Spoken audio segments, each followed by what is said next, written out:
If you were to quickly describe or enumerate some of the values, the conceptual values that are encompassed in this particular journey, this enterprise, what would those values be? Well, the fundamental value that I believe is most important, and I think is a basis for all human interactions, is called the zero aggression principle. It's also been called the non-aggression principle. And it is basically the idea that it is not acceptable to be the person who initiates force. It is completely acceptable, in my opinion, to defend yourself. It is understandable that people want to be able to defend themselves.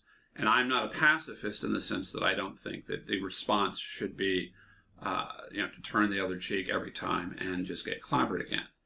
I think that people want to be able to defend themselves. They want to be able to keep and bear arms. They want to be able to show that they're independent and capable of a certain amount of individual sovereignty. But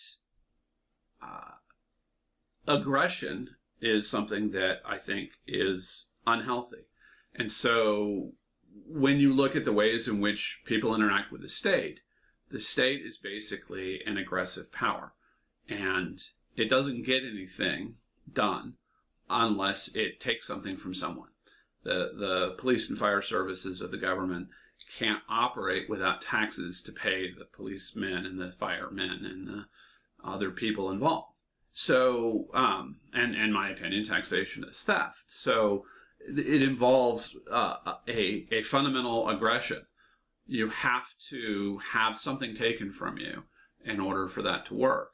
And I don't think that's necessary. I think there's lots of cooperative models. So I see the free market as being fundamentally cooperative in nature and not fundamentally competitive in nature.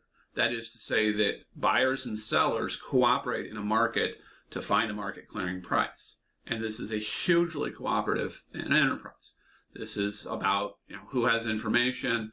The store here has the milk on sale for $5 a gallon, and the store over here is selling it for $2.50 a gallon. Guess who gets to run out of stock first?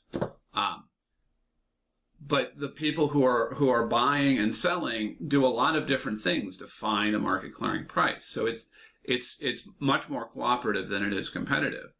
And it's cooperative also in the sense that most people engaged in the grocery trade aren't having shootouts over territory. They're engaged in buying and selling and changing their prices and finding a product that they can get a higher margin on. But there's not a whole war zone about it.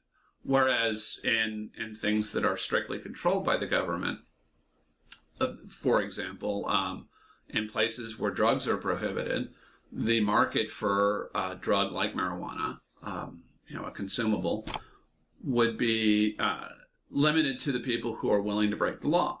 And you find with methamphetamines, especially in cocaine, that there are these red markets where they fight over turf and they kill one another. I don't think that's necessary, and I don't think that that's something that we want to have in our communities because we want people to not be slaughtered in the streets. I know that's terribly unreasonable of us. So one of the fundamental values is the zero aggression principle. It's not okay to initiate force. It's completely okay to defend yourself. And if the people who want to come visit our community as tourists and maybe spend a little money at the farmer's market or whatever don't particularly believe in that, I think that's to be expected. Not everybody who goes to Disney World is going to want to sign the zero aggression oath. But I think the people who live there and who have shops there might well be expected to sign up to the zero aggression principle in order to be a part of the community. And anyway, I think that's the kind of fundamental value that we would want to try this out and see if having people sign a pledge to the zero aggression principle works. It could be that it turns out there's just not enough people who are willing to do that. It could be, however, that there are tens of millions of people who are perfectly willing to do that, have no problem with that, and would want to follow our lead and create communities of their own. Ways of dealing with basic services that people are inspired to think have to come from the government for whatever reasons, or have been maybe brainwashed to think that, such as power and water and crime fighting and firefighting, all have been provided by free market agencies and by mutual aid groups. So it is possible to organize a mutual aid response team to address issues like crime, search and rescue teams to help find the lost kids and the lost elderly who need help getting home. It's possible to have all of this stuff done without having it be mandatory. There are no taxes to pay.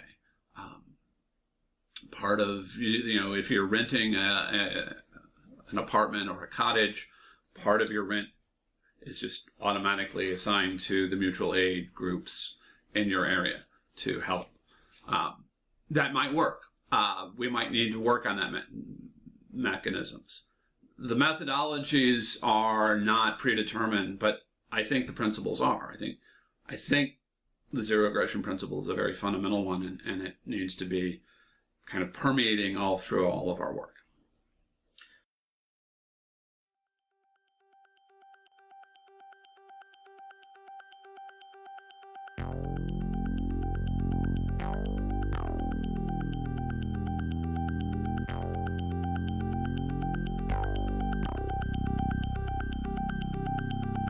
Resilient Ways Foundation. Imagine a free world